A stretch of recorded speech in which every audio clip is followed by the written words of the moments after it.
અને હવે જોઈએ કેટલાક સમાચાર સંક્ષિપ્તમાં. ભારતના ચંદ્રયાન-3 બાદ ચંદ્રના દક્ષિણ ધ્રુવ પર ઉતર્યું દુનિયાનું પહેલું ખાનગી સ્પેસક્રાફ્ટ. અમેરિકાના પ્રાઇવેટ કંપનીના લેન્ડર ઓડિસિયસનું સફળ મૂન લેન્ડિંગ. મિશનના 7 દિવસના કાર્યકાળ દરમિયાન ચંદ્રની ધૂળનો કરશે અભ્યાસ. બ્રાઝિલમાં G20 દેશોના વિદેશ મંત્રીઓની બેઠકમાં ઇઝરાયલ હમાસ યુદ્ધ પર દ્વિરાષ્ટ્રના સિદ્ધાંતનું સમર્થન. ભારતના વિદેશ રાજ્યમંત્રી વી મુરલીધરને કહ્યું, દ્વિરાષ્ટ્ર શાંતિનો એકમાત્ર રસ્તો. ભારત આતંકવાદની નિંદા કરે છે. પશ્ચિમ એશિયામાં સંઘર્ષ વધુ ફેલાવવો ન જોઈએ. જાપાને બનાવ્યો વિશ્વનો પહેલો લાકડાનો ઉપગ્રહ. અંતરિક્ષમાં કચરો ઓછો થાય તેવો ઉદ્દેશ્ય. અતૂટ મોંગોલિયન લાકડામાંથી બાયોડિગ્રેડેબલ સેટેલાઇટ લિગ્રોસેટનું નિર્માણ. અમેરિકન રોકેટથી ટૂંક સમયમાં લોન્ચ થવાની તૈયારી.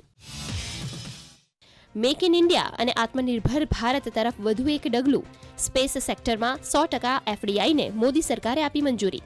હવે ભારતની વધુ સેટેલાઇટ અંતરિક્ષમાં છૂટશે. સંબંધિત પ્રાઇવેટ સેક્ટરમાં રોજગાર પણ વધશે. મહારાષ્ટ્રના પૂર્વ મુખ્યમંત્રી અને શિવસેનાના વરિષ્ઠ નેતા મનોહર જોશીનું વહેલી સવારે નિધન. હાર્ટ એટેક આવ્યા બાદ તેમને મુંબઈની એક પ્રાઇવેટ હોસ્પિટલમાં દાખલ કરાયા હતા. 86 વર્ષીય મનોહર જોશી 1995થી 1999 સુધી મહારાષ્ટ્રના મુખ્યમંત્રી રહી ચૂક્યા હતા. આંધ્રપ્રદેશમાં ટ્રેન ડિરેલ થઈ. વિજયવાડા નજીક રાયનપાડુ ખાતે માલગાડીના 4 ડબ્બા પાટા પરથી ઉતરી ગયા. આ રૂટ પર ટ્રેન સેવા પ્રભાવિત. એનસીપી શરદચંદ્ર પવાર જૂથને ચૂંટણી પંચે આપ્યું નવું ચિહ્ન. લોકસભા ચૂંટણીમાં તુતારીના લોગો સાથે રાષ્ટ્રવાદી કોંગ્રેસ પાર્ટી શરદચંદ્ર પવાર ઉતરશે. પ્રધાનમંત્રી નરેન્દ્ર મોદીને આવકારવા દ્વારકા નગરીમાં થનગનાટ.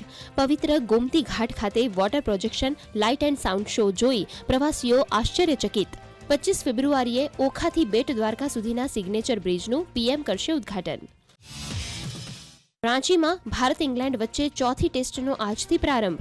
ટીમ ઇંગ્લેન્ડ ટોસ જીતી પ્રથમ બેટિંગ કરવા ઉતરી. જસપ્રીત બુમરાહના સ્થાને ફાસ્ટ બોલર આકાશદીપનું ડેબ્યુ. કોચ રાહુલ દ્રવિડે ટોપી પહેરાવી કર્યું ટીમમાં સ્વાગત. 5 મેચની ટેસ્ટ શ્રેણીમાં ભારત 2-1થી આગળ.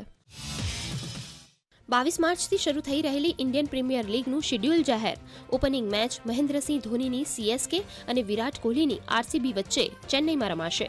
લોકસભા ચૂંટણીઓને ધ્યાનમાં રાખીને પ્રથમ 21 મેચો માટે 22 માર્ચથી 7 એપ્રિલ સુધીનો કાર્યક્રમ જાહેર કરવામાં આવ્યો. આજથી મહિલા પ્રીમિયર લીગ WPL T20ની બીજી સિઝનનો પ્રારંભ. પ્રથમ મેચમાં મુંબઈ ઇન્ડિયન્સ અને દિલ્હી કેપિટલ્સ ટકરાશે. સાંજે 7:30 કલાકે બેંગલુરુના ચિન્નાસ્વામી સ્ટેડિયમથી થશે લાઈવ પ્રસારણ.